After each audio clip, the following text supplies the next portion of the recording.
1971 Indo-Pak యుద్ధానంతరం Indira Gandhi UP, Kerala, Orissa, Tamil Nadu మినహాయించి అన్ని రాష్ట్ర అసెంబ్లీలు రద్దు చేసి ఎలక్షన్స్ కి వెళ్లి అన్ని రాష్ట్రాల్లో బ్రహ్మాండమైన మెజారిటీతో గెలవడం జరిగింది.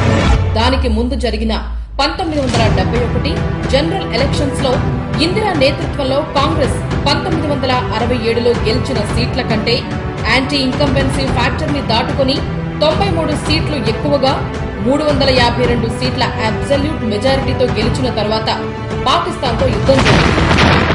ఇందిరా ప్రతిష్ట ఆచంద్రాత్మక స్థాయిలో ఉన్నప్పుడు జరిగిన ఈ రాష్ట్రాల అసెంబ్లీ ఎన్నికల తర్వాత ఆల్మోస్ట్ అన్ని రాష్ట్రాల్లో కాంగ్రెస్ ప్రభుత్వాలు, కేంద్రంలో కాంగ్రెస్ ప్రభుత్వంతో దేశం మొత్తం ఇందిరా అడుగులకు మడుగులు వత్తుతున్న సమయంలో 6 నెలలు తిరగకుండా ఆంధ్రప్రదేశ్ లో జై ఆంధ్ర ధిక్కారం మారుమోగింది.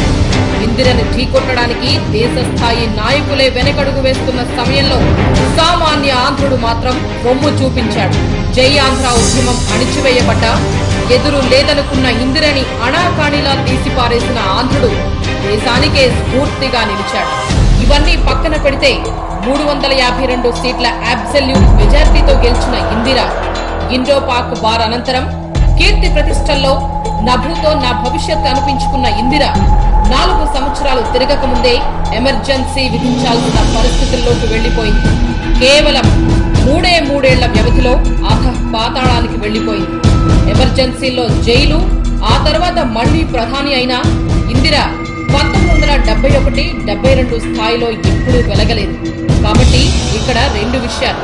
మొదటిది, 300 సీట్ల విరగబాటు ఉంది, చరిత్ర చదవండి. రెండోది, ఈ విరగబాటుపై తిరుగుబాటు ఆంధ్రుడికి కొత్త కాదు. ఆంధ్రుడు మొదలుపెట్టిన ప్రతి తిరుగుబాటు ఆ తర్వాత దేశం అందుకుంది.